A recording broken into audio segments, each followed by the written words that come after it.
The farmer noticed water starting to flow from an old tree on his land. At first, he thought it was just a natural wonder, but soon the flow grew stronger and the ground around it began to sink. Deciding to cut the tree down, he had no idea that a single swing of his axe would set off a chain of events that would change everything. Subscribe to the channel and tell us in the comments where you're watching this video from. The morning sun rose slowly over the low hills of southern Alabama, spilling gold across the cracked earth and the thin blades of corn struggling to reach toward the light. The Jackson farm stretched across 15 acres of stubborn land. Tired, sunburned soil that had seen too many summers like this one. In the middle of that dry expanse stood a single enormous ash tree, its wide crown spreading like a green shadow across the dust. No one in the county could remember when it hadn't been there. Henry Jackson used to say the tree was older than any road or fence in these parts, older even than the stories about it. It had grown tall before tractors, before paved roads, before people even thought about drawing property lines through this land. Henry was a quiet man, the kind who spoke to the earth as though it could hear him. His father and grandfather had farmed this same ground, coaxing what they could from the heat and the clay. They had lived through storms, through droughts, through the slow and constant weight of southern summers. Now, in his late 40s, Henry carried their stubborn calm in every motion. His skin was dark and sun-worn, his hands calloused, his shoulders thick from years of work. He rose before dawn each day, when the sky was still pale gray and the fields shimmered with thin layers of dust that looked almost like mist. The routine was always the same: check the fence line, feed the animals, and stop for a moment by the old tree before starting the day. That tree meant more to Henry than he ever said aloud. His grandfather had told him that it was planted right after the war, when the family finally managed to buy their own land. "That ash is our witness," the old man had said. "It's seen everything we've done and everything we've lost." Over the years, Henry had begun to feel the same. He often sat beneath it in the evenings, when the air cooled enough to breathe, listening to the creak of its branches and the faint hum of insects in the grass. When he was a boy, he'd climbed its trunk and carved his initials in the bark with a dull pocket knife. When his father died, he'd leaned his back against it and cried. And when his own son, Marcus, was born, he had buried the child's umbilical cord under that same tree, a quiet act of faith that the land would always protect them. But that summer was different. The rains hadn't come. The creeks that usually wound like thin brown ribbons through the pastures had dried to shallow trenches.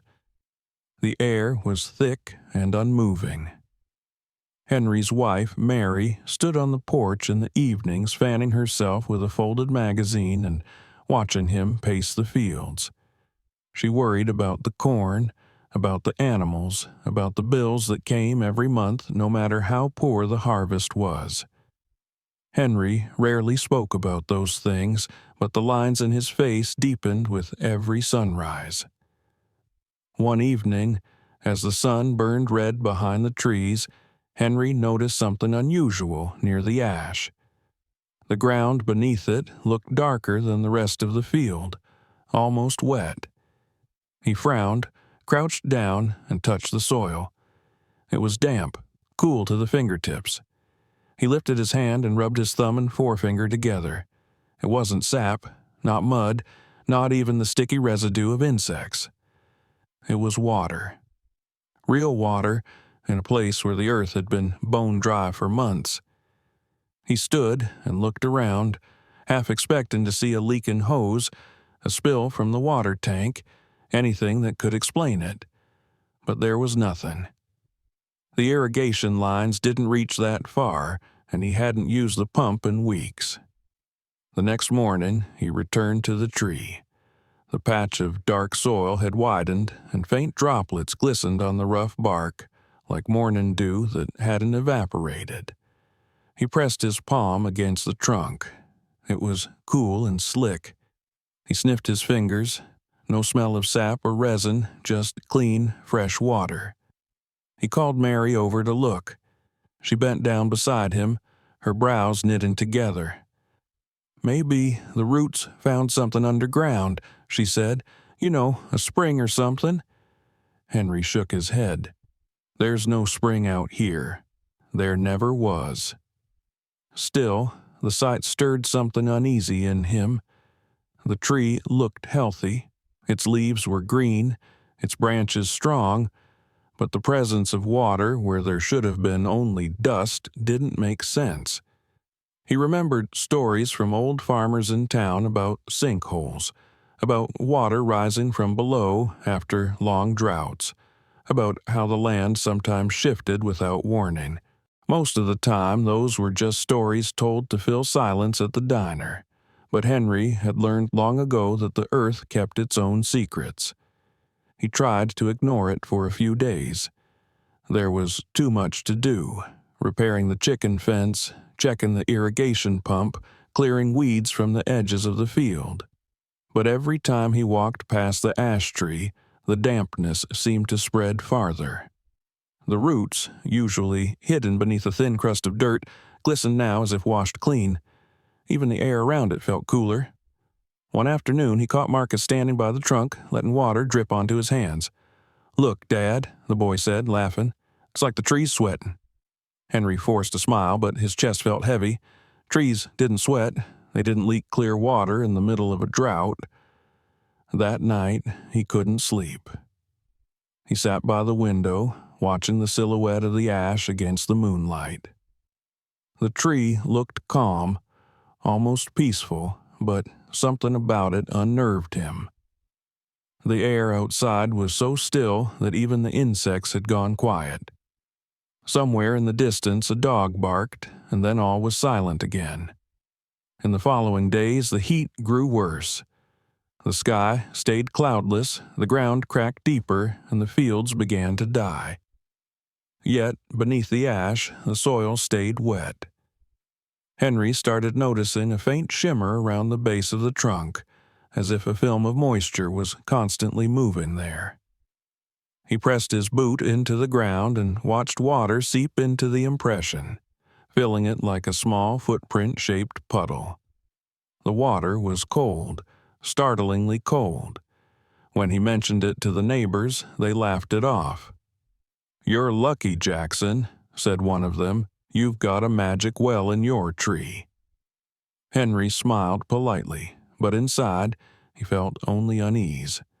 Luck had never come to his family easily, and when it did, it always came with a price.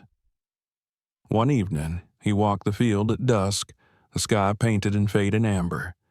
The air buzzed faintly with heat, the kind that makes every breath feel heavier than the last. When he reached the tree, he stopped. There was a faint sound, almost like a slow, steady dripping from inside the trunk. He pressed his ear to the bark. It wasn't the rustle of insects or the creak of wood.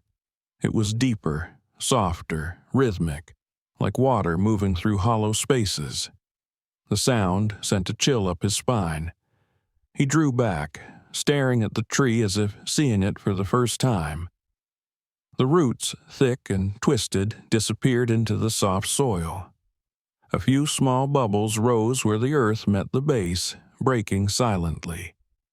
He whispered to himself, "What are you hiding down there?" Mary called him in for supper, and he walked back slowly, glancing over his shoulder. Even in the fading light, the tree seemed to shimmer slightly, as if breathing.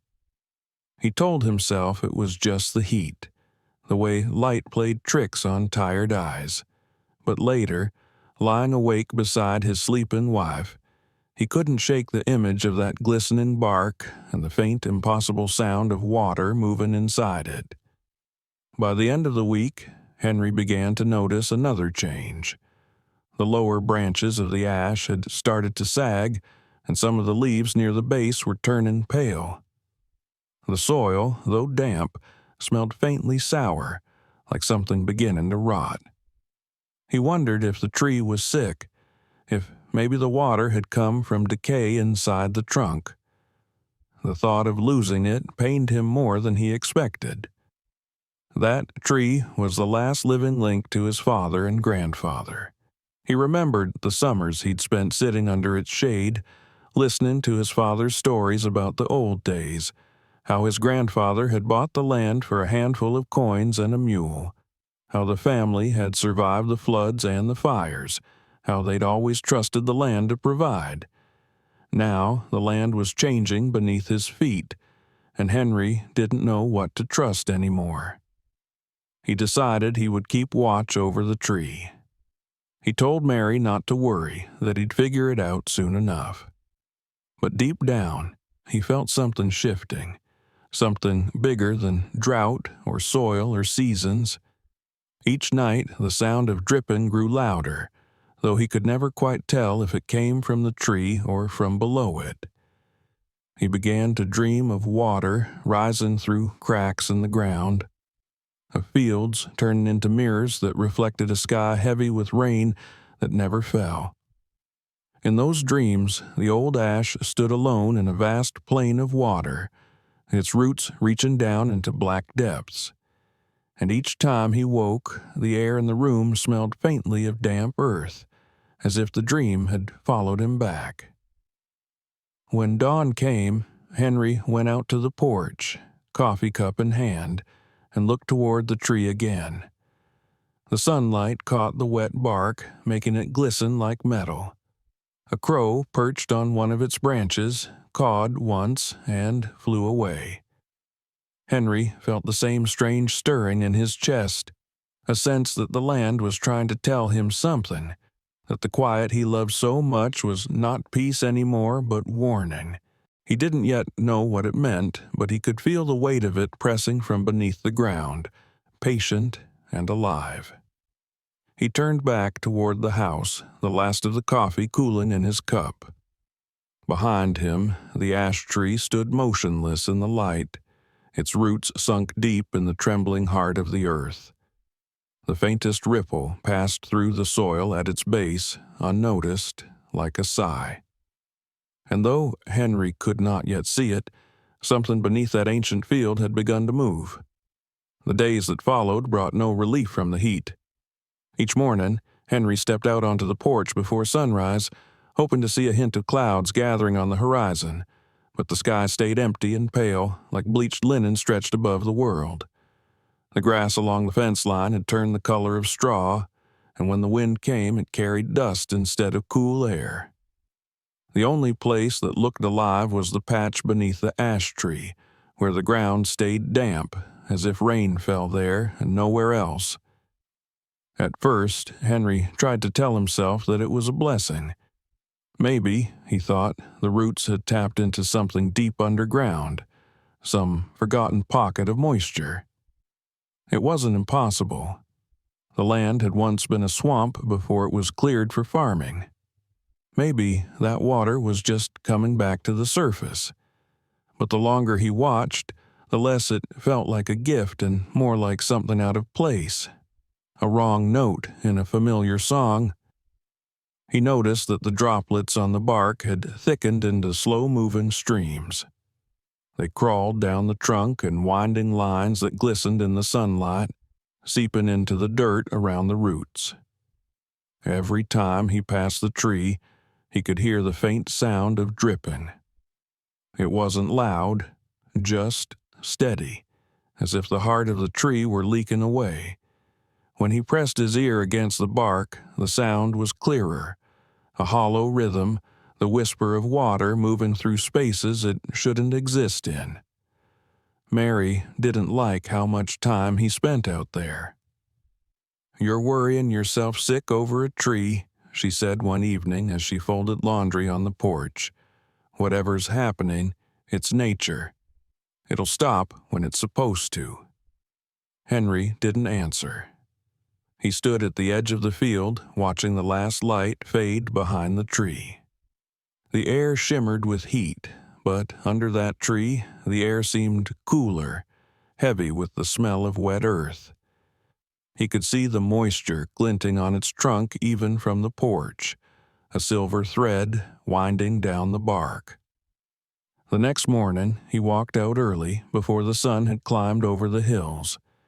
The soil around the roots had turned soft, and when he stepped closer, his boot sank an inch into the ground.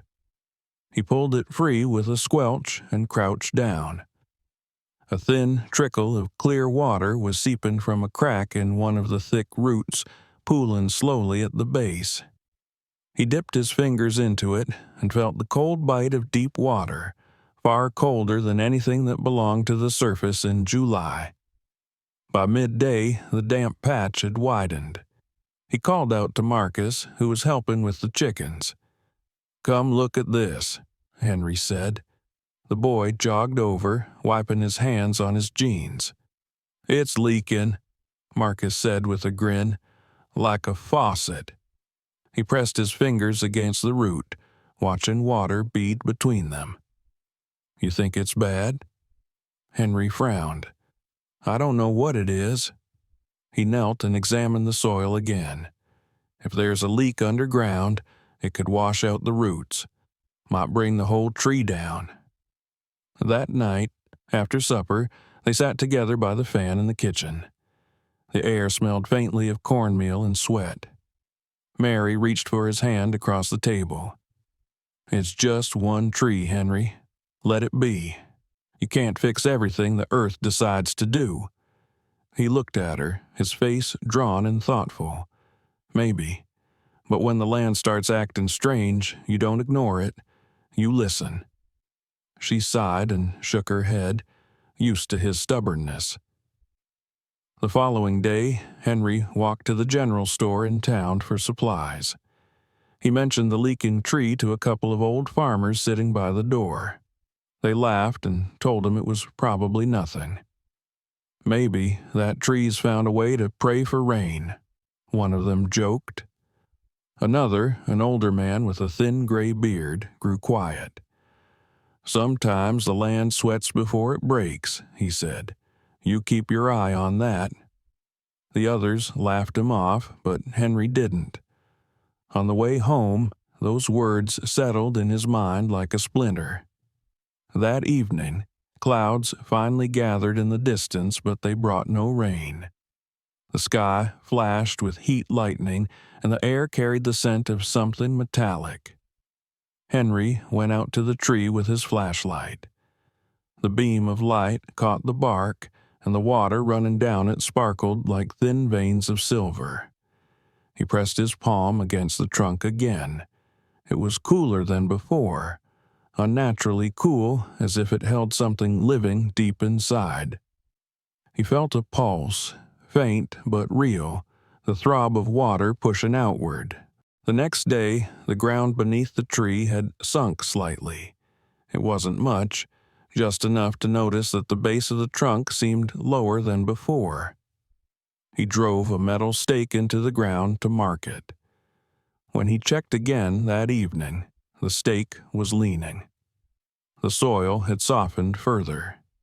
He knelt down and pushed his hand into it. The dirt gave way easily, wet and pliant, and the smell of minerals rose up like the air near a riverbank. He began to think about what could cause something like this. There were no pipes out here, no wells except the old one by the barn. He walked the field, looking for other damp spots, but everything else was dry as bone. The water came only from that tree. The idea unsettled him. He felt as though the land beneath him was changing shape without permission, as though some quiet movement was working its way upward from the depths. When he returned to the house, Mary was watching from the porch. "You're out there every hour," she said softly. "It's not natural, Henry. Maybe you should cut it down before it falls." He looked at her, surprised by the words. She'd always loved that tree as much as he did. "Cut it down?" he repeated. "That tree's been here longer than any of us." She nodded. Maybe it's tired. Maybe it's time. That night, Henry sat awake again, listening. The fan turned slowly, pushing warm air across the room. Outside, the insects droned endlessly, and through that sound he thought he could hear the faint murmur of water. It wasn't dripping anymore. It was flowing. He pictured the tree's roots stretching downward, splitting the earth, reaching for something unseen. By morning, he had made up his mind. The sight of the sagging branches, the spreading wetness, and the smell of rot had decided it for him. The old ash was dying, whatever the reason, and if it fell, it could take part of the field with it. He'd grown up believing that sometimes you had to do hard things to protect what you had. The tree had stood for a century, but its time had come. He sharpened his axe on the grinding wheel behind the barn. The screech of metal against stone echoed through the still air. Marcus watched from the doorway, uneasy. "You really gonna cut it?" he asked. Henry nodded without looking up. "It's sick. When something's sick, you don't let it spread." The boy hesitated. "But what if it's not sick? What if it's—" He stopped himself, unsure what he meant. Henry paused, turned to look at his son, and said quietly, "Then we'll find out soon enough." The next morning, before the sun climbed high, he stood before the ash with the axe in his hands. The trunk looked darker now, almost black in places where the water had soaked deep into the wood. He ran his palm along the surface, feeling the roughness of the bark, the coolness underneath. "You've had a good life," he murmured. He raised the axe, drew in a breath, and struck. The sound rang through the still air, a heavy thud followed by a splash. A burst of water sprayed from the wound, wetting his arms and face. He stepped back in shock. The water was clear, cold, and it kept coming. He swung again. The second strike released a steady stream that poured from the trunk, soaking the ground. Within minutes, his boots were surrounded by puddles. The smell of wet soil rose around him, strong and earthy. Mary came running from the house, shouting for him to stop, but Henry couldn't. The sight held him frozen between awe and fear. The tree was bleeding water like a living thing. The sound of it filled the air, a gurgling rush that seemed too deep for something made of wood. Marcus appeared at the edge of the field, eyes wide, phone in hand, filming everything. "It's like a fountain, Dad," he shouted. Henry dropped the axe. His heart pounded. The tree groaned softly as if in pain. The water gushed faster, pooling and spreading across the field, turning the hard-packed dirt into mud. He felt the ground shift slightly beneath him, a subtle, slow movement, as though the land itself had taken a breath. He stepped back, his boots sinking into the soft earth. "That's enough," he said hoarsely. "Back to the house." The three of them watched from the porch as the water continued to pour from the gash in the trunk. By sunset, it was still flowing, and the tree stood like a broken vein spilling its lifeblood into the thirsty ground. That night, the sound of running water drifted through their open windows. It was gentle at first, like a stream somewhere far away, but as the hours passed it grew louder, closer, constant.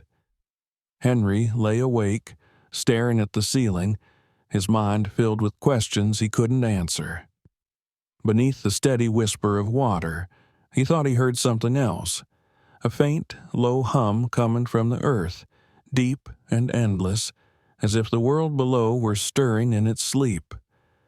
By morning, the yard around the tree had turned into a shallow pool.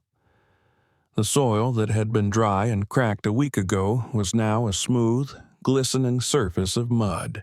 When Henry stepped outside, the air smelled fresh, almost sweet, like after rain. For a fleeting moment, he felt something close to peace. Then he noticed the ground quiver under his feet just slightly, like a held breath waiting to be released. He didn't know it yet, but the first crack in the world beneath him had already opened. The old tree had not been crying. It had been warning him. The land that had fed his family for generations was beginning to change, and what rose through its roots was only the beginning. The next morning dawned heavy and breathless, the kind of morning when the air seemed to cling to the skin like damp cloth. Henry awoke before sunrise, his mind already crowded with the sound of water that had haunted his sleep. When he stepped outside, the world smelled of wet clay and decay. The field that had once cracked under his boots was now a patchwork of soft, dark mud. The ash tree stood motionless in the pale light, its bark glistening, the wound from his axe still bleeding a slow, steady stream that shimmered silver in the dawn. The water had filled a shallow basin around the trunk, spreading outward until it touched the roots of the nearby weeds. He approached cautiously, his boots sinking with each step. The sound of dripping and trickling surrounded him, a constant, liquid whisper. When he reached the stump, he crouched down and stared into the hollow where the tree had been split. The cut wood was soaked through, the fibers glistening as if the tree itself were made of water. From a narrow crack at the base, a thin jet still pulsed rhythmically, spurting into the puddle below. He pressed his hand into the soil, feeling the cold seep through his fingers. It was clean water, pure and fresh, not the murky brown of flood or runoff. Mary came out onto the porch behind him, holding a cup of coffee, her face drawn and tired. "It's still running," she said quietly. Henry nodded but didn't turn. "All night," he answered. "Hasn't stopped for a second." She hesitated, watching him. "You should call someone. Maybe the county office or the water department. There could be a leak somewhere underground." He finally looked back at her. "There are no pipes out here, Mary. Not for a mile in any direction." She frowned, unconvinced. "Then where's it coming from?" He shook his head. "That's what I mean to find out." After breakfast, he took a shovel from the shed and returned to the tree. Marcus followed, still sleepy, rubbing his eyes. "You gonna dig?" he asked. Henry nodded. "Just to see how deep it goes. If there's something down there feeding it, I need to know." He started with slow, careful strokes, turning over the wet soil in heavy clumps. The earth was soft, easier to cut than he expected, and as he dug, water seeped into every hole he made, filling it almost as fast as he could clear it. By midday, he had dug a pit 3 feet deep around one side of the stump. The walls of the hole shimmered with moisture, and the air inside it was cool, almost cold, rising in faint mist that steamed against the heat above. When he struck something hard, he stopped. The shovel rang with a dull metallic note. He leaned down and scraped away the mud with his hands.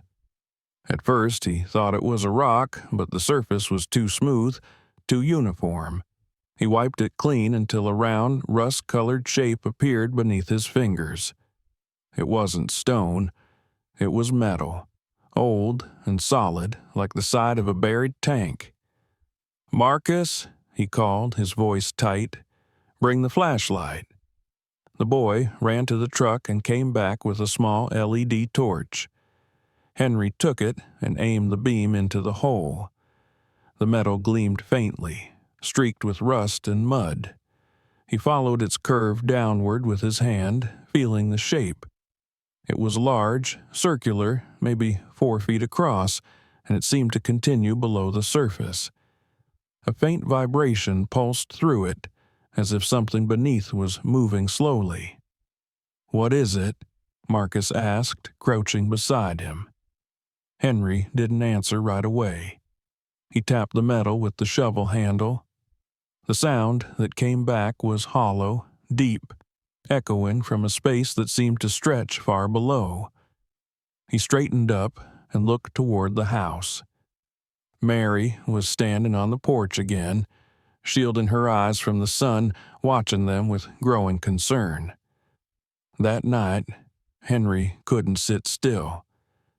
He kept pacing between the window and the door, listening to the sound of water that seemed to echo from the earth itself. When Mary tried to stop him, he only muttered, "I have to know what's under there." Around midnight, he went back outside with the flashlight and crouched beside the hole. The air that rose from it was damp and warm, carrying a faint smell of minerals like the inside of a cave. He felt again that quiet, pulsing tremor under his hand. At dawn, he widened the pit, clearing more mud from the surface of the buried object. The more he uncovered, the stranger it became. The metal was pitted with age, but still solid. Near the edge, he found something like a seam, a thin line running along the curve, and next to it, half buried in mud, a small handle or latch corroded with rust. He stared at it for a long time before touching it. The latch didn't move easily. It groaned and resisted, but after several tries it shifted slightly, just enough to let out a faint hiss of air. He froze. From the seam came a weak stream of bubbles rising through the mud. The air that escaped smelled faintly metallic, tinged with the scent of rot. He covered his nose with his sleeve, and whatever it was down there, it wasn't natural. He backed away, breathing heavily. The ground beneath him felt softer now, the edges of the pit beginning to slump inward. He realized that the constant water flow had loosened everything. By noon, he had managed to dig out nearly the entire top of the object. It looked like a massive circular lid or hatch, set into something that disappeared deeper underground. When he rapped on it again, the hollow echo came back louder this time. Marcus had stopped helping. He stood at a distance now, uneasy. "Dad, maybe we should stop," he said. "This doesn't look right." Henry wiped sweat from his brow. "If there's something down there leaking into our land, I need to know what it is." Later that afternoon, a low rumble passed through the ground. It was faint, but unmistakable. A deep, resonant tremor that made the shovel handle quiver in Henry's hand. He looked toward the horizon, where a flock of birds suddenly burst from the trees and flew off in a single dark wave. The vibration faded after a few seconds, leaving only the steady trickle of water and the buzzing of insects in the humid air. That night, Mary refused to let him go back outside. "You're going to get yourself hurt," she said. "You don't even know what that thing is. It could be dangerous." Henry sat at the kitchen table staring at his hands. "If it's dangerous, we need to find out before it gets worse." She turned away from him. "Sometimes you can't fix the earth, Henry. Sometimes you just have to let it settle on its own." He looked out the window toward the faint gleam of water in the moonlight. "And if it doesn't?" he asked softly. The next morning, the hole was half filled with water again. The air above it shimmered with heat and moisture. When Henry leaned closer, he heard the sound of rushing water from below, far below, like a hidden river moving through darkness. He decided to lift the lid. It took nearly an hour to clear the edges completely. The latch was rusted solid, and he had to wedge a crowbar underneath it. When it finally gave way, a rush of air burst from the opening, followed by a low groan that seemed to come from the belly of the earth. The water began to rise immediately, bubbling up through the crack and spilling over the sides. It wasn't violent, not yet, just a steady, relentless flow. The air smelled strange now, thicker with a trace of sulfur. Henry stepped back, wiping sweat and mud from his face. The pit was filling faster than before. By midday, Word had spread through the small community. Cars slowed on the dirt road to stare at the scene. One of the neighbors, old Mr. Willard, leaned out his truck window and shouted, "You find oil down there, Jackson?" Henry didn't answer. The idea of oil had crossed his mind, but the smell was wrong, too earthy, too damp. He called the county sheriff, explaining what he'd found, and by late afternoon a small group of officials arrived. A deputy, a county inspector, and a man from the water authority. They wore boots and carried clipboards, and they didn't like what they saw. The inspector crouched by the pit, shining his light into the murky water. "You said it started after you cut the tree?" Henry nodded. The man frowned. "You might have opened a sinkhole. Could be groundwater pushing through a weak spot." He turned to the deputy. "Better call the state geologist. This might be bigger than it looks." That night, floodlights glared across the field as more trucks arrived. The hum of generators filled the air. Men in yellow vests moved carefully around the hole, setting up equipment. They lowered a small camera on a cable into the opening. Henry watched the screen as it descended through the water. For a while, there was only darkness. Then the image cleared enough to show a curved metal wall beneath the surface, marked with streaks of rust and patches of green corrosion.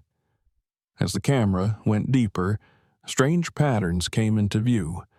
Etched lines, symbols, something like writing, but in no language anyone recognized.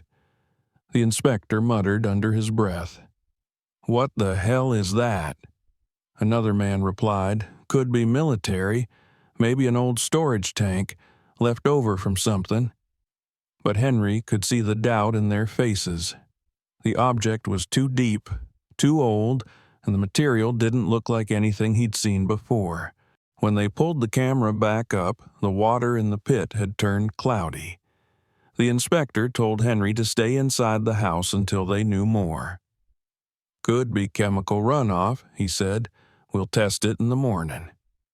But Henry didn't want to leave.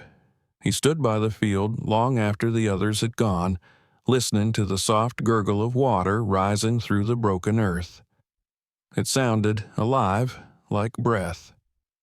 The next morning, the air was heavy with fog. The hole had overflowed completely, and a narrow stream of water now trickled across the field toward the dirt road. Henry walked out in his boots and watched as the stream carved its path through the soil, spreading inch by inch. The ground beneath him trembled again, so faintly that he thought at first it was just his imagination. Then he heard a muffled crack, distant but deep, like something splitting far underground. He looked toward the horizon and saw a line of dark moisture creeping across the lower fields where his neighbors lived. The water was moving under the ground, rising, spreading. He felt a sudden, sharp fear that reached into his chest like a hand. Whatever was beneath the tree was no longer sleeping. It was waking, and its voice was the whisper of water pushing through earth, steady and unstoppable. By noon, county officials had returned, this time with scientists in white suits and masks. They took samples, measured the flow, and spoke in hushed voices. The sheriff told Henry to stay back, but he couldn't. He watched them work, watched them whisper and argue until one of them pointed toward the direction of the town. The black SUV that had brought them came and went several times that day, carrying people he didn't recognize. When evening came, they packed their equipment, warning him not to touch the water or go near the pit. He stood there until the floodlights went dark and the field sank into silence again. The steady drip continued, echoing faintly in the warm night air. Somewhere, deep beneath the soil, the hidden reservoir shifted once more, and a ripple passed through the earth that no one else felt but him. It was then that Henry understood with a kind of cold certainty that this was only the beginning. The tree had been only a doorway, and when he'd opened it, he'd invited something vast and ancient to rise, something not mystical or otherworldly, but entirely, terribly real. The buried veins of water beneath the land, stirring after generations of silence, hungry to move again. He turned toward the house, where the light from the kitchen window spilled onto the damp ground, and for a long moment he stood motionless between the safety of his home and the whisper of the water behind him. Then he walked slowly inside, his boots leaving wet prints on the porch steps, the sound of dripping still following him like a pulse from the heart of the earth itself. For a time, it seemed that the water would stop. After the men from the county left, the steady flow from the ground slowed, and Henry allowed himself to believe that the land might be settling again. But hope was short-lived. Within days, the field began to change in quiet, unsettling ways. He noticed it first when he walked to the barn one morning and his boot sank half an inch into the soil that had always been hard-packed. The chickens refused to wander past the fence line, and even the air smelled different, heavy, metallic, as though carrying something from deep beneath the earth. The ash stump, half buried in mud, still oozed water from its core, though not as fast as before. Around it, the ground shimmered faintly in the sunlight, the thin film of moisture never drying even in the afternoon heat. When Henry pressed his heel into the dirt, water pooled instantly around his footprint. That same day, he noticed that the ditches near the road were damp too, as if the wetness was spreading outward. By the second week, his neighbors began to notice changes of their own. The Jenkins family, whose farm sat on lower ground, complained that their cellar had started leaking. They thought it was a broken pipe until they realized the water was seeping straight through the concrete walls. Farther down the road, old Mrs. Halbert told Mary that she'd found cracks in her kitchen floor and that her well water tasted strange. Henry listened in silence, each story pulling tighter around the thought he couldn't shake, that whatever he had uncovered beneath his tree was not stopping. It was moving. One evening, while the sun was setting in a sky the color of molten copper, Henry stood at the edge of his field and watched a slow ripple pass through the surface of the soil. It was barely visible, but it was there, a rise and fall like the slow breath of a sleeping giant. He felt the vibration through his boots. It wasn't an earthquake, not quite. It was softer, deeper, the kind of movement that felt alive. When he told Mary about it later, she looked at him with tired eyes. "You need to rest," she said. "You've been thinking about that hole too much. The mind plays tricks when it's worried." He wanted to argue, but the words caught in his throat. He didn't have proof, only the feeling in his bones. The following day he decided to visit the county office himself. The inspector he'd met before, a tall man named Larson, sat behind a desk covered in folders. When Henry described what he'd seen, the spreading dampness, the sinking ground, Larson frowned and flipped through a stack of papers. "We sent a report up to the state geologist's office," he said. "They're looking into it. Groundwater can shift sometimes after heavy rain or drought. It finds new paths." Henry leaned forward. "But it's not just groundwater. It's moving under the town. You have to send someone to look again." Larson sighed. "Mr. Jackson, I understand you're concerned, but these things take time. The ground settles on its own. Give it a few weeks." Henry left the office angry and frustrated. Outside, the air shimmered with heat, and the smell of tar from the road made him dizzy. He drove home in silence, his knuckles white on the steering wheel. He passed the Jenkins farm and saw a large damp patch spreading across their yard. Two of their dogs were standing there, barking at nothing, their paws muddy. That night, the first real sign of trouble came. It was close to midnight when a low rumble rolled through the valley. The windows rattled, and Mary sat up in bed. "Was that thunder?" she asked. Henry held his breath, listening. The sound wasn't thunder. It was slower, deeper, as if it came from beneath the ground. The vibration lasted several seconds, then faded. When he stepped outside, the night was perfectly still. The stars were sharp and bright above him. Only the faint gurgle of water from the field broke the silence. The next morning, he found new cracks running across the driveway, thin at first, but widening toward the ditch. The soil beneath them was wet. When he pressed his fingers to it, the water rose immediately. He walked out to the stump and saw that the hole had begun to collapse at the edges. Muddy water gurgled and hissed softly, small bubbles breaking the surface. The sound reminded him of boiling water left too long on the stove. Marcus came running up behind him, his shoes splashing through the puddles.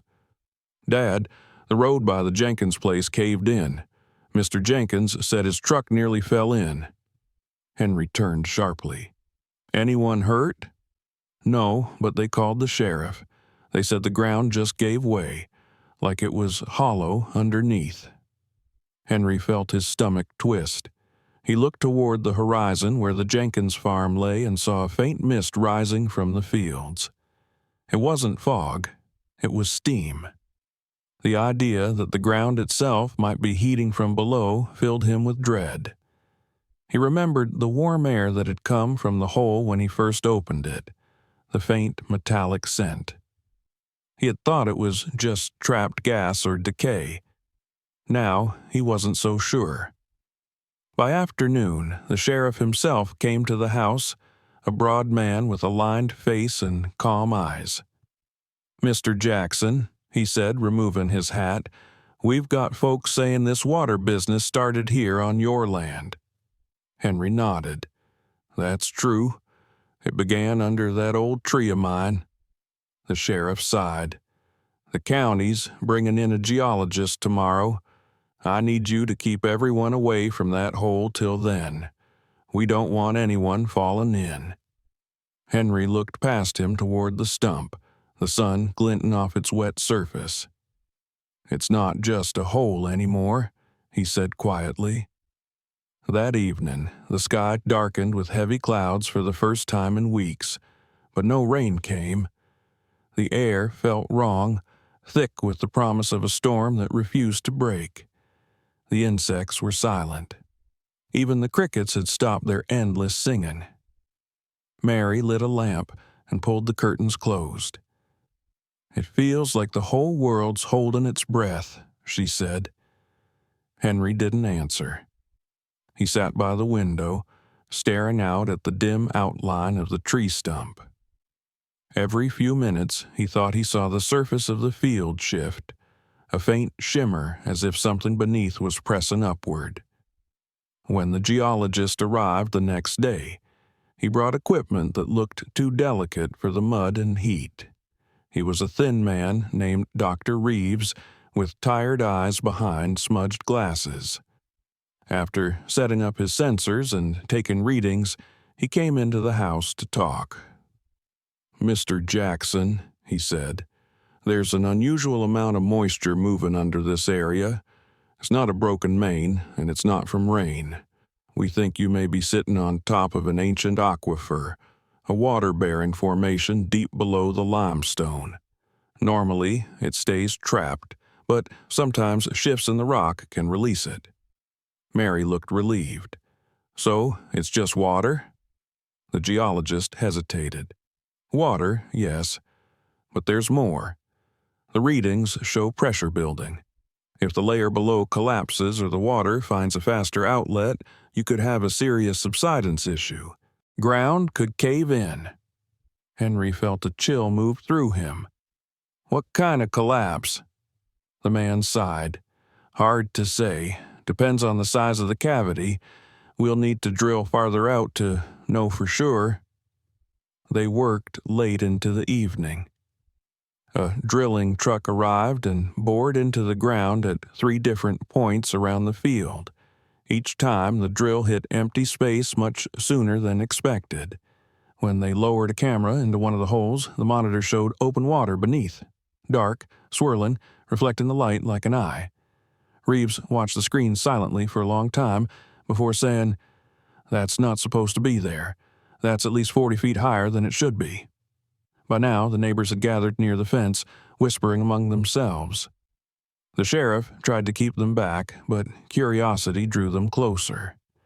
When the camera came back up, the image on the screen flickered, showing a slow drift of sediment and moving water, as though the underground space was expanding. Reeves turned to Henry. "You were right," he said. "It's moving." The next day, more cracks appeared along the road. The county set up barriers and diverted traffic, but it did little good. Every time a car passed, the vibration made the edges crumble a little more.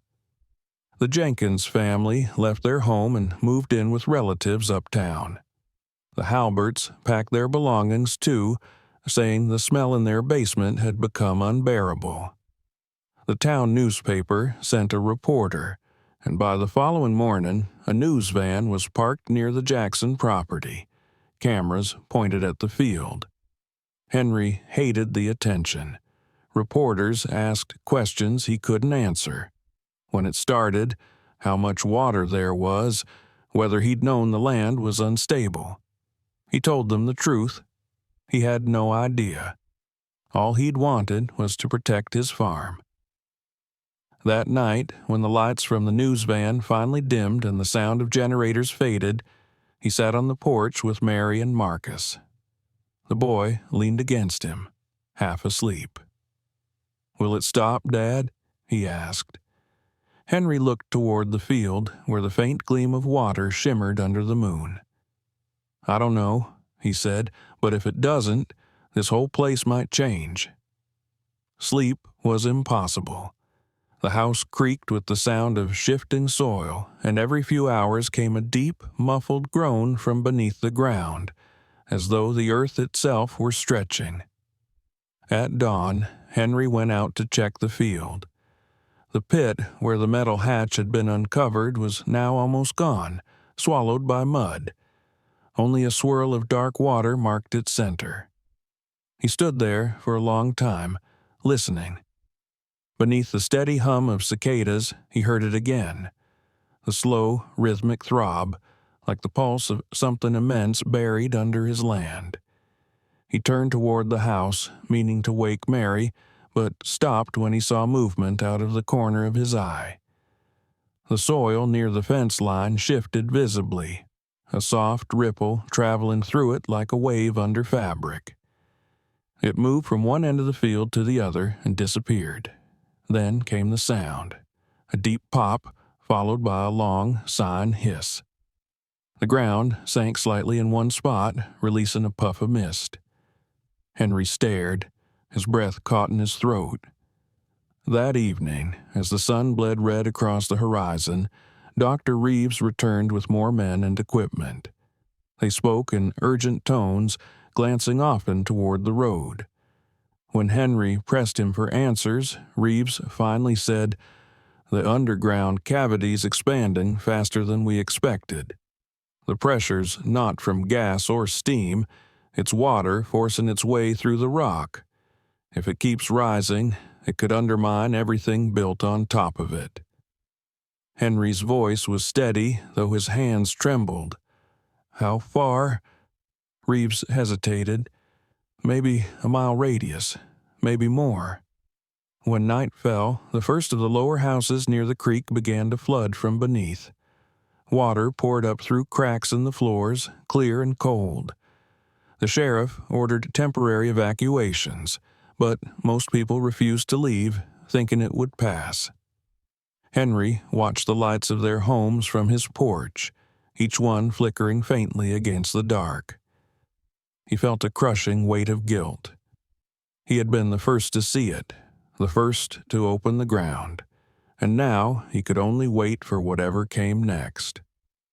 He stayed awake until the small hours of the morning, when the moon sank low and the wind finally rose. The breeze carried with it the scent of wet stone and something else, something sour like rust. The air vibrated faintly underfoot. The land was alive, restless, whispering in a language older than memory. Henry sat in silence, listening to it, knowing that by the time the sun rose again, the world he knew would never be the same. By dawn, the air had changed again. The wind that came across the fields was damp, heavy with a scent of minerals and something sour, like wet stone freshly split. The low hum beneath the ground was no longer intermittent. It was constant now, steady and rhythmic, like the slow beating of a buried heart. Henry hadn't slept. He sat on the porch through the night, watching the faint mist rise from his land and drift across the road. The world around him seemed to breathe, every motion slow and uneasy. When he finally stood, his joints cracked, and for the first time he realized how exhausted he felt, how deeply the tension had sunk into his body. The field, once bright with corn, had become a shallow basin of mud. The stump of the old ash tree was gone, swallowed by the dark, rippling water that covered nearly half an acre now. The reflection of the sky trembled on its surface, broken by occasional bubbles that rose from below. Each one burst with a faint hiss, releasing that same metallic smell that clung to everything now. The noise came from deep underground, sometimes a dull rumble, sometimes a wet, gurgling groan. The house itself shuddered faintly at times, as though something enormous were shifting beneath it. Just after sunrise, the convoy returned. Trucks, drills, men in white suits and rubber boots. The sheriff followed behind in his car, his face grim. Henry watched as they fanned out across his land, placing stakes in the ground and unspooling cables that glinted in the early light. Dr. Reeves stepped out of one of the trucks and approached him, clipboard in hand. "We've got approval to run a deeper survey," he said. "State wants full data before we make a decision on evacuation." Henry frowned. "Evacuation? Of who?" Reeves glanced toward the road where a group of neighbors had gathered, silent and pale. "Everyone within a mile," he said. The word landed like a blow. Henry looked out across the land, his jaw tightening. "You're telling me we all have to leave?" Reeves didn't answer directly. "If the cavity keeps expanding, yes. We can't risk a collapse." He gestured toward the field. "This isn't just a leak, Mr. Jackson. There's an entire system down there. An underground river or a void, maybe even several layers. We think the limestone beneath your property has eroded for years. Your tree just happened to be sitting on the thinnest spot." Henry didn't respond. He turned his eyes back to the water, feeling an ache settle in his chest. The ash tree had stood there for a century, holding the earth together with its roots. When it fell, the land had opened like a wound. It wasn't just soil or rock that had given way. It was history. Generations of his family's life anchored to this patch of ground. He could feel it slipping away beneath him, raw and unstoppable. The men worked through the morning. They set up a drilling rig near the old fence line, its engine growling as the bit bit into the earth. Henry stood nearby, arms folded, watching. Mud and water sprayed up in a thick slurry, and each time the drill went deeper, the vibration ran through his boots. Reeves knelt beside one of the monitors, his brow furrowed. The readings were erratic. Every few feet, the resistance dropped to zero, as if the drill had passed into open air. After an hour, Reeves called Henry over. "You'll want to see this." He pointed to a series of numbers scrolling across the screen. We hit a void at 70 feet, then another at 85. That shouldn't happen. It means the rock is fractured all the way down." Henry stared at the figures, not understanding their meaning, but feeling their weight nonetheless. Reeves sighed. "There's a whole network down there, and it's filling with water fast." By noon, the drill struck something unexpected. The machine shuddered, and a dark stream shot up from the borehole. Muddy water mixed with what looked like oil, but wasn't. The men cursed and scrambled back as it sprayed in a high arc, splattering across the field. Reeves shouted for them to cut the power. The geyser subsided to a bubbling fountain, releasing steam that smelled faintly of sulfur. Henry watched in silence, the scene unfolding like a dream he couldn't wake from. Reporters arrived before long, drawn by rumors of the leak in earth. They crowded near the edge of the property, shouting questions at anyone who would listen. Henry ignored them. His eyes were fixed on the field, where the water now rippled in strange concentric circles, as if stirred from below. Every few minutes, a low vibration pulsed through the ground, enough to make the window panes of the house rattle. Mary stood in the doorway, her arms crossed tightly. "They're saying it might spread to the highway," she said. "People are scared." Henry looked at her, his face gray with fatigue. "Maybe they should be." She stepped closer, her voice softening. "You didn't do this, Henry. You just found it." He didn't answer. In his mind, he saw again, the moment his axe had struck the tree, the water bursting forth like a wound. He had uncovered it, and now it was alive. By late afternoon, a team from the State Geological Survey had arrived. They set up sensors, measured pressure, and argued quietly among themselves. One of them, a woman with sunburned skin and bright eyes, introduced herself as Dr. Patel. "We've seen something like this once before," she told Henry, "back in Louisiana. A salt dome collapsed under a bayou. The water flooded in, dissolved the rock, and created a massive sinkhole. It swallowed an entire lake in less than 2 days." Henry's stomach tightened. "You think that could happen here?" Patel hesitated. "If we're right about the structure underneath, yes. The water pressure's increasing. It's looking for a way out." At dusk, as the last light faded, the drilling stopped. The machines fell silent, replaced by the croak of frogs and the low hum of insects.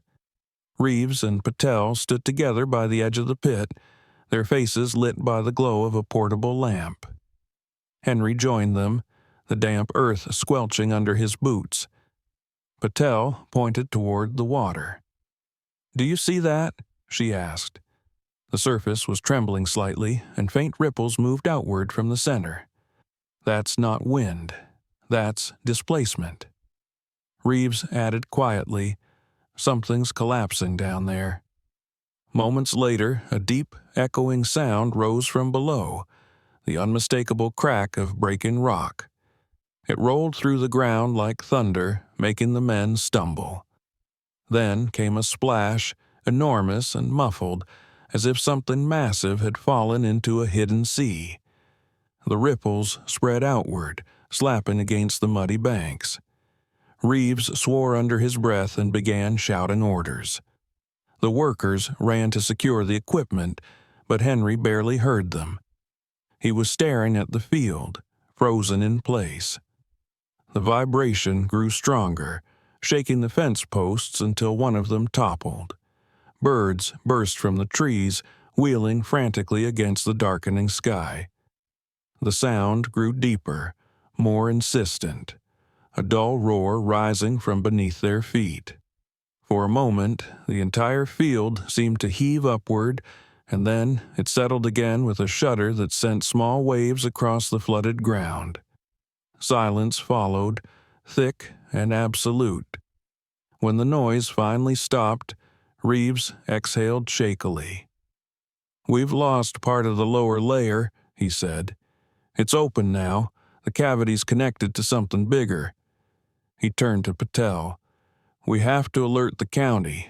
This isn't just here. It's spreading. Patel nodded grimly and hurried toward her truck. Henry walked out a few paces onto the wet ground, ignoring the shouts behind him.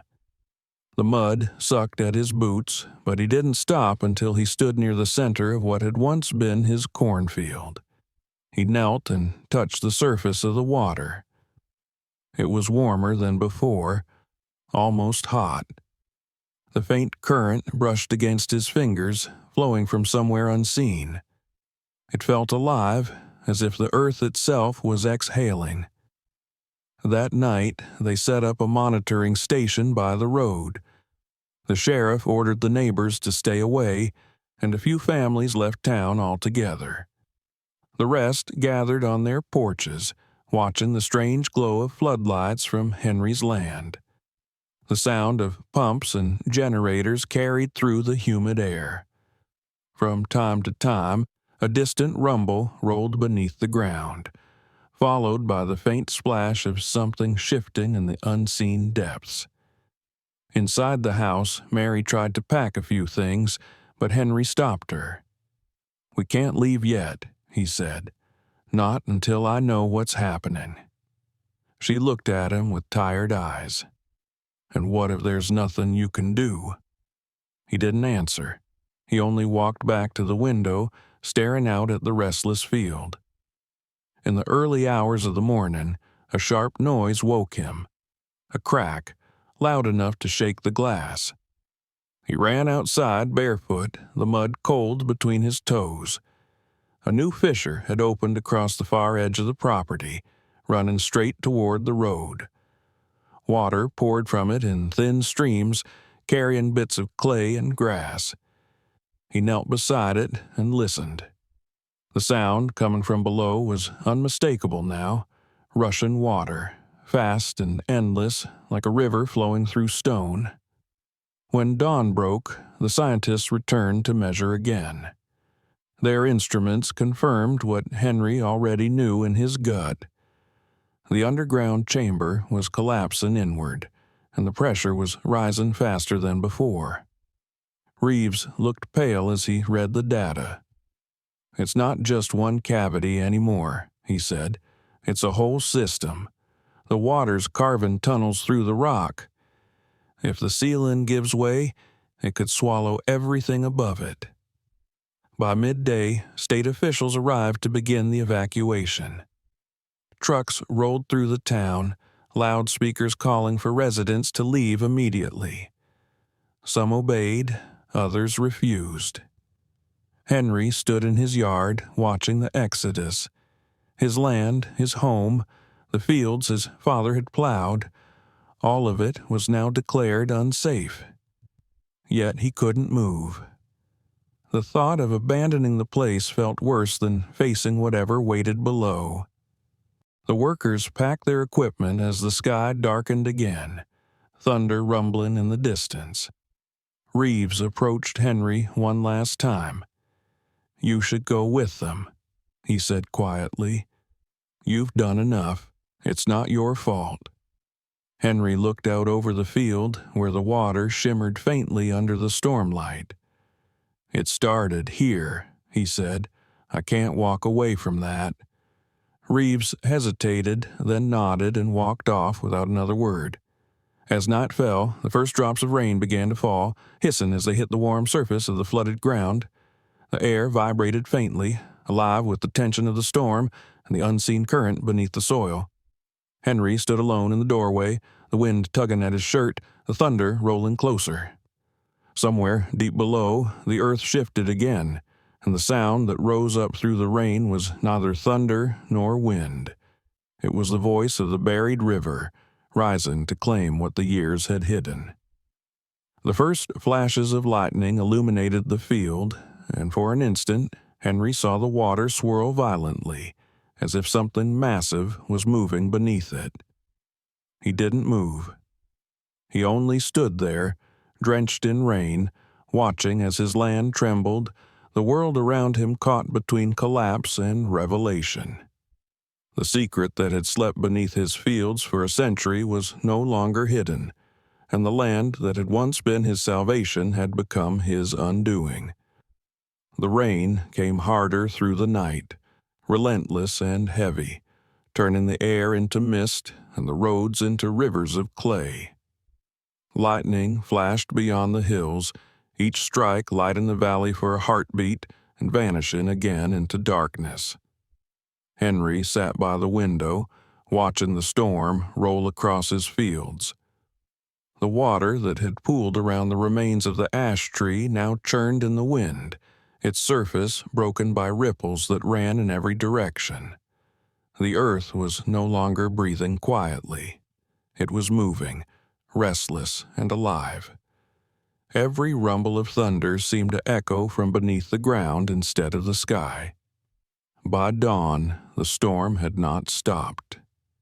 The house trembled faintly with each gust. Mary stood in the kitchen packing the last of their belongings into a worn duffel bag. "The sheriff says the road's still open," she said. "We can reach the highway if we leave now." Henry didn't answer. He was staring out at the field again, where the water line had risen almost to the barn. The fence posts leaned at odd angles, some already swallowed by the mud. Marcus stood beside him, silent, clutching the family dog's collar. The boy's eyes were wide with fear. "It's getting closer, Dad," he whispered. Outside, the world smelled of rain and iron. The sound of falling water was everywhere, on the roof, on the road, beneath the ground. Henry could hear it under his feet, the low rushing of what the geologists had called the underground river, though now it sounded more like a flood. He knew that every drop of rain pouring from the sky was feeding the beast below, pressing down on the weakened limestone, filling every hollow and cavity until something would have to give. Around mid-morning, the first sirens began. Trucks from the state emergency service rolled into town, their lights cutting through the gray curtain of rain. Loudspeakers blared warnings for everyone still remaining. Evacuate immediately, follow the main road, do not stop. Reeves returned with them, soaked to the skin, his glasses streaked with water. "It's coming apart faster than we thought," he said breathlessly as he stepped onto Henry's porch. "The whole aquifer's collapsing. You need to leave now." Henry looked past him toward the field. "It's already too late for that," he said. The words came out calm, but his voice trembled. Beyond the fence, the water was no longer standing still. It was circling slowly, pulled toward the center as though into a drain. The motion was hypnotic, deliberate. Reeves followed his gaze and went pale. "God," he whispered, "it's forming a vortex." Moments later, the ground shuddered with a deep groan that rolled through the valley. Windows rattled in their frames, and a picture fell from the wall inside the house. Mary cried out, clutching Marcus close. The sound was like the roar of a distant waterfall, low and endless, as if the very foundation of the world had cracked open. Reeves shouted something into his radio, but the words were lost in the storm. Then, without warning, the earth gave way. It began near the center of the field, where the old ash tree had once stood. The swirling water twisted faster, pulling downward. A wide ring of soil collapsed in on itself with a sound like tearing cloth. Mud and water shot upward in a burst before the hole widened, swallowing everything within reach. The barn, the fence, the flooded ground, all of it slid downward, vanishing into the churning pit. Henry grabbed Mary's arm and pulled her back toward the house as the tremor reached them. The ground beneath their porch buckled, boards creaking and snapping underfoot. The noise grew deafening. Somewhere in the distance, a transformer exploded, sending a flash of blue light across the dark horizon. Power lines sagged and vanished into the fog. Reeves and two of his men struggled to drag their equipment back to the trucks, shouting to each other over the wind. "It's spreading," one of them yelled. "The whole ridge is going." Henry turned to Mary. "Take Marcus and go with them," he shouted. "Get to higher ground." She hesitated, gripping his sleeve. "What about you?" "I'll follow. Just go." She stared at him for a moment that felt endless, then pulled Marcus toward the waiting truck. The boy looked back once, his face streaked with rain, before disappearing into the blur of water and light. Henry ran to the edge of what had once been his field. The hole had grown impossibly large, a black mouth devouring the land. He could see the earth folding inward, layer after layer, collapsing into the dark. Trees toppled one after another, their roots exposed like the veins of some dying creature. The roar of the rushing water was so loud it seemed to come from inside his skull. He stumbled, catching himself on a fence post that was no longer anchored to anything solid. A figure appeared through the rain. It was Reeves, shouting something Henry couldn't hear.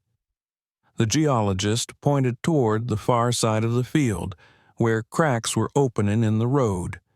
Asphalt split like torn fabric, and water geysered up through the seams. Cars that had been fleeing along the highway now swerved to avoid the collapse, some sliding into ditches as the ground beneath them shifted. The sheriff's voice came faintly through the wind, ordering everyone to move back, but no one could tell where safety ended and danger began. Henry stumbled back toward the house, which now tilted slightly to one side. Muddy water lapped at the porch steps. Inside, everything that wasn't nailed down had fallen. The kitchen table lay on its side, and the old clock that had belonged to his grandfather was shattered on the floor. The house groaned, a long, mournful sound as if it, too, understood what was happening. Henry grabbed the photo album from the counter, his parents, the farm in better days, Marcus as a baby under the shade of the ash tree, and stuffed it into his jacket. Then he turned back to the doorway and froze. The floorboards trembled beneath him, flexing like the surface of a drum. The sound outside had changed again. It wasn't the deep roar of collapse anymore. It was sharper, angrier, as though the water was tearing through rock, breaking free of every barrier. The wind drove sheets of rain sideways, and through it all he saw the barn roof vanish completely, sucked downward in a spiral of mud and debris. The hole was still widening. Reeves appeared again, waving frantically. Henry could see the terror in his face even through the storm. "It's going to take the whole valley," he shouted. Henry turned and ran toward him, the ground shifting with every step. Twice he fell to his knees in the mud, catching himself with his hands. He reached Reeves just as another tremor hit, nearly knocking them both over. "The pressure's releasing," Reeves screamed. "It's flushing itself out." Henry grabbed his arm. "What happens when it's done?" Reeves looked at him, eyes hollow. "There won't be anything left."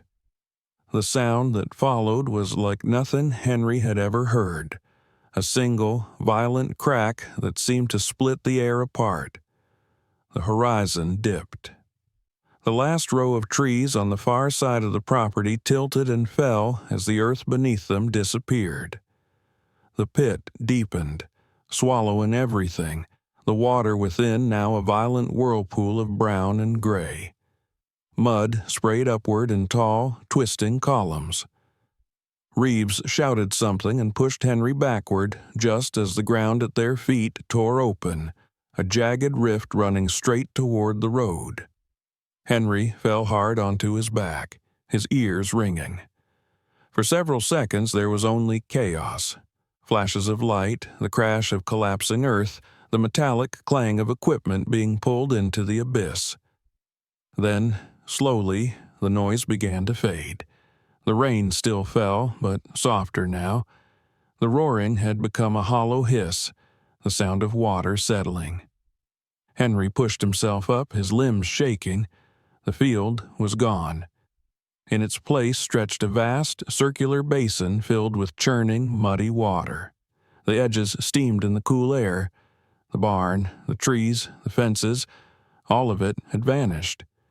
Reeves stood beside him, breathing hard, his face streaked with mud. "It's over," he said, his voice barely audible. Henry stared at the water, unable to speak. The land that had belonged to his family for generations had been erased in a matter of minutes.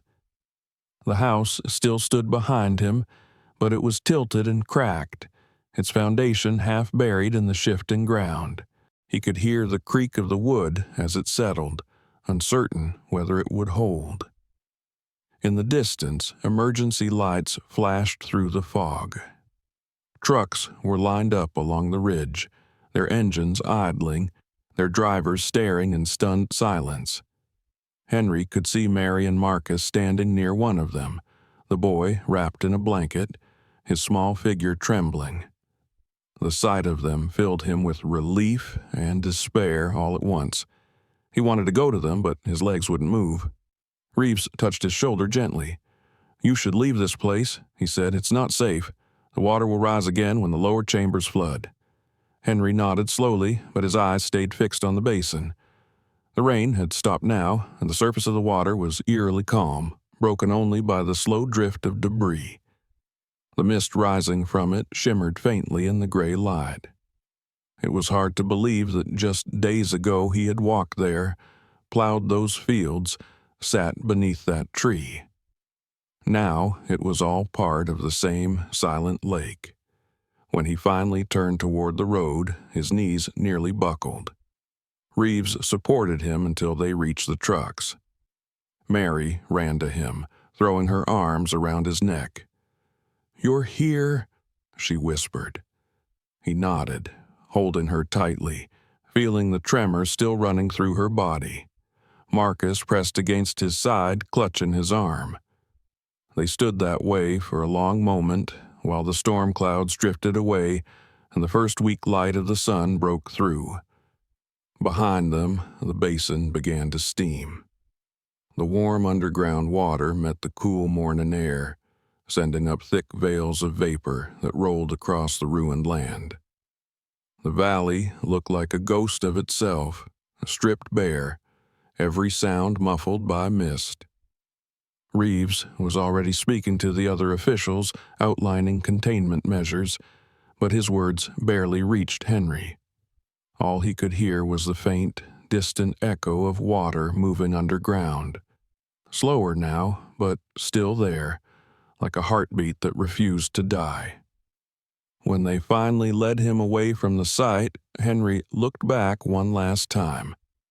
The edges of the sinkhole glimmered under the pale sun, the water reflecting the sky in dull silver. For a moment, it almost looked peaceful, as though the land had merely gone to sleep again. But deep down, Henry knew the truth. The ground was hollow now, fragile, and it would never truly rest. The buried rivers would continue to move, carving new paths through the darkness, waiting for the day when they would rise again. He walked toward the waiting car where Mary and Marcus sat, their faces drawn and pale. As he climbed inside, the sheriff closed the door behind him.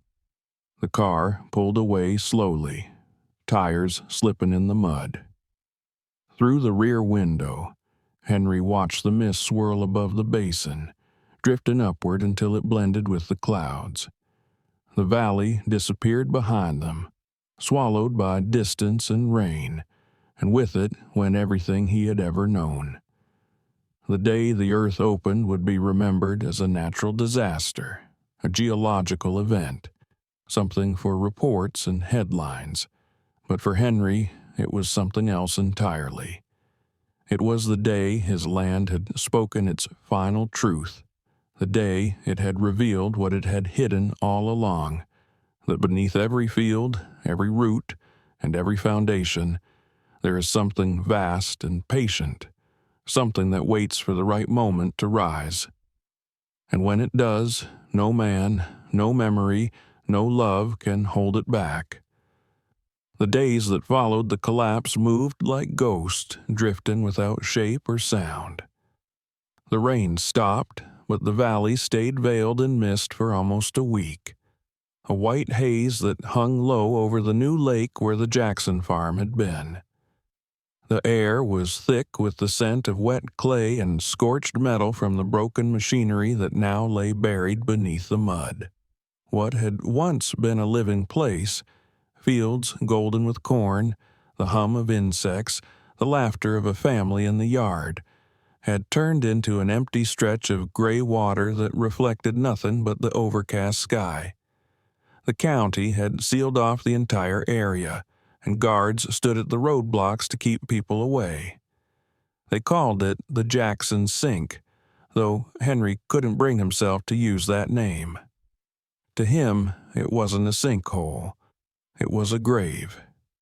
He and his family were housed in a temporary trailer on the outskirts of town. The government officials who managed disaster relief brought bottled water, canned food, and papers for them to sign. Every day, new people arrived.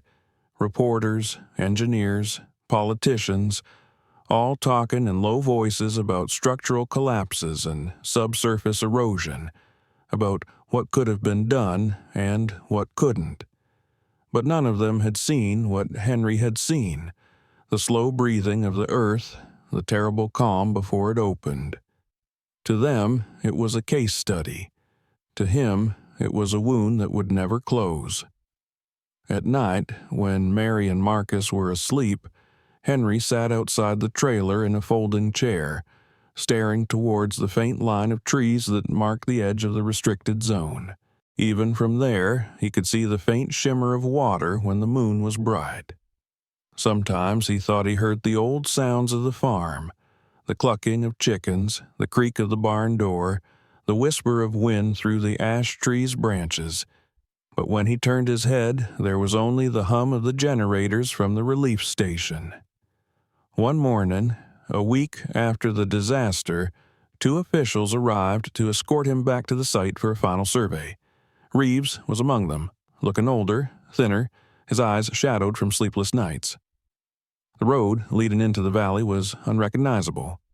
Sections of asphalt had cracked and slid away, and what remained was slick with mud. The car stopped near what used to be the Jackson driveway, though there was no house to return to anymore. The sheriff met them there, hat pulled low against the drizzle. "We're keeping people out till they reinforce the banks," he said. "The edges are still unstable. Step too close, and it'll take you down." Henry nodded but said nothing. They walked together toward the water, their boots sinking into the soft ground. The air was still and strangely warm. From this distance, the lake seemed endless, its far edge hidden in mist. The surface was smooth, but every now and then a faint ripple passed across it, as if something deep below was turning in its sleep. Reeves set down a device that emitted a soft beeping sound. "The readings are stabilizing," he said quietly. "The flow has stopped. The cavities are full now." Henry looked at him, full of what? Reeves hesitated. "Water, mostly. Sediment. But there's still movement under it. The groundwater's found a new path. It'll drain out eventually, though not in our lifetime." They stood in silence. The sheriff kicked at a piece of twisted metal half buried in the mud. It might have been part of the old irrigation pump. "Hard to believe this was all dry land," he said. "Your field was right here, wasn't it?" Henry nodded slowly. He could see it even now, the rows of corn stretching to the horizon, the old ash tree standing proud in the center. He could almost smell the dust and the sun-warmed bark. But when he blinked, all that remained was the pale, shifting water. Mary refused to come that day. She said she'd had enough of watching the land destroy itself. Marcus, too, stayed behind, though he asked his father to bring him a handful of soil from what was left. Henry had promised he would try, though he wasn't sure there was any earth left to take. As they walked along the perimeter, Reeves pointed out small fissures in the ground where steam still escaped. Residual pressure, he explained, the heat from below mixing with the rainwater. It's harmless now. Henry didn't answer. To him, those thin breaths of vapor looked like whispers rising from the dead. When the inspection was over, Reeves handed him a folder. "The state will compensate you," he said gently. "They'll build new housing farther north. It won't replace what you lost, but it's something." Henry took the folder but didn't open it. "You can't pay for land," he said. "You can buy dirt, but not land, not the kind that remembers you." Reeves didn't argue. He simply put a hand on Henry's shoulder before walking back to the car. That night, Henry returned to the trailer later than usual. Mary was sitting at the small table, staring at a cup of coffee gone cold. "You went back," she said. He nodded. "It's quiet there now. Too quiet." She looked at him for a long moment. "Maybe that's a blessing." He sat down beside her, his hands rough and stained with dried mud. "I thought I'd feel peace when it was over," he said. "But it doesn't feel over. It feels like it's waiting." The next morning, the newspaper published photographs of the new lake. From above, it looked almost beautiful, a perfect circle of pale blue surrounded by the dark green of the surviving forest. They called it Jackson Lake, turning his loss into a landmark. Tourists would come someday, Henry thought, to take pictures of the water that had swallowed his life. They would talk about nature's power and the fragility of man, never knowing the sound the earth makes before it breaks. Weeks passed, and the emergency crews left. The barricades came down. The road was repaired, and soon people began to drive out to see the lake for themselves. They stood at the overlook and pointed at the mist, whispering to each other about the family who had lived there. Some said Henry had known about the water long before and ignored it. Others said he had struck something unnatural buried beneath the soil. The truth didn't matter anymore. The land had already spoken its final word. One evening, near the end of summer, Henry returned alone. He parked his truck at the edge of the new shoreline and stepped out. The air was still and cool, the sky streaked with violet and gold.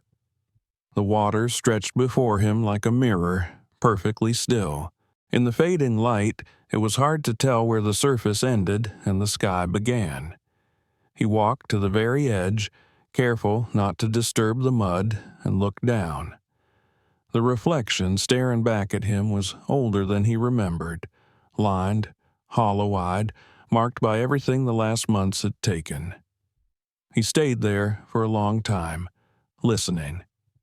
There was no wind, no birds, not even the sound of insects. The silence was so complete it felt alive, and then, faintly, from somewhere beneath the surface, he thought he heard a low, distant murmur, the echo of water moving through stone. It wasn't loud, barely a whisper, but it was there, constant and patient. He knelt and touched the surface. The water was warm. Beneath his palm, it seemed to shift slightly, as if something below had stirred in response. He drew his hand back and stood. The mist was rising again, curling around his boots, wrapping the world in gray. For a moment, he imagined he could see shapes in it. The outline of the barn, the shadow of the ash tree, the faint figure of a boy running through tall grass. He closed his eyes and let the images come, not fighting them. When he opened them again, the mist had thickened, and everything was gone. Later, as he walked back to his truck, he noticed a small patch of ground near the shore where the mud was firmer. A single green shoot had pushed through, trembling in the breeze that had finally begun to stir. He crouched beside it. It was a sapling, thin and fragile, its leaves the same deep green as the ash tree that had once guarded his land.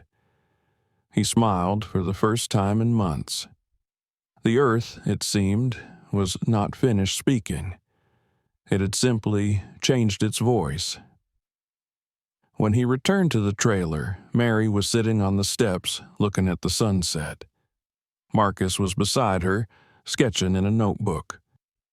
"You were gone a while," she said. "Did you find what you were looking for?" Henry nodded. "Maybe," he said softly. "Maybe it found me."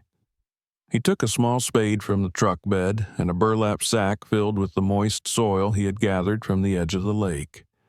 From his pocket, he pulled a small sapling, the one he'd found. Marcus looked up, curious. "Is that from the farm?" Henry nodded again. "From what's left of it?"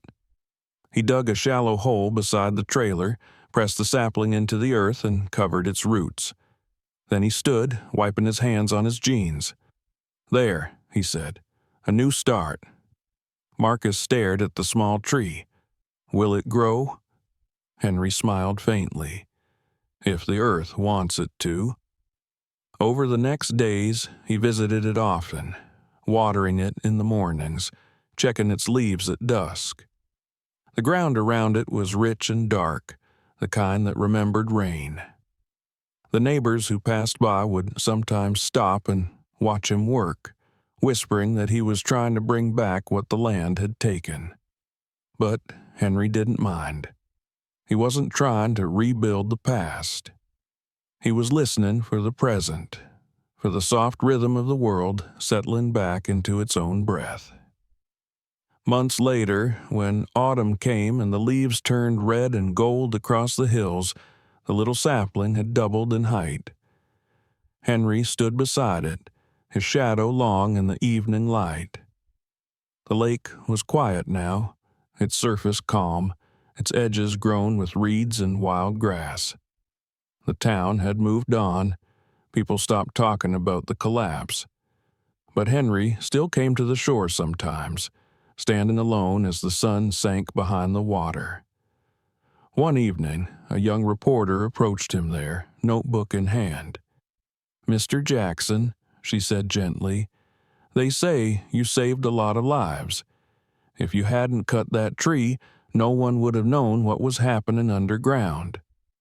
Henry looked out at the lake, the water glowing orange in the sunset. "I didn't save anything," he said quietly. "I just listened when the land started to speak." She waited, pen poised. "What did it say?" Henry smiled faintly, the lines around his eyes deepening. "That nothing stays buried forever. Not the past, not the truth, not even water." When she left, he remained by the shore until darkness fell. The stars came out, reflected in the still surface of the lake, countless tiny lights floating between heaven and earth. Somewhere behind him, the young sapling rustled softly in the wind, its leaves whispering against one another. It sounded almost like the voice of the old ash tree, still watching over him from beyond the years. Henry closed his eyes and listened, breathing in the cool night air. The fear that had once haunted him was gone now, replaced by something quieter, a kind of reverence. The land had taken everything from him, yet it had given something back too: understanding. The earth was not cruel or kind. It was simply alive, older than memory, patient beyond measure. And if it chose to remind men now and then of their smallness, perhaps that was mercy rather than punishment. When he finally turned to leave, the wind carried a faint sound across the lake, a soft ripple, the sigh of water meeting stone. It might have been his imagination, or it might have been the voice of the world itself, whispering one last time. Henry smiled into the darkness and walked home, his boots crunching on the damp gravel, the stars shimmering above like reflections of unseen depths below. The night was still, and the land, at last, was at peace. If this story gave you chills, don't forget to hit subscribe so you never miss what's coming next. Watch the next video right here. Each one reveals something even more unbelievable. And share this video with someone who loves a good, real-life mystery. They'll thank you later.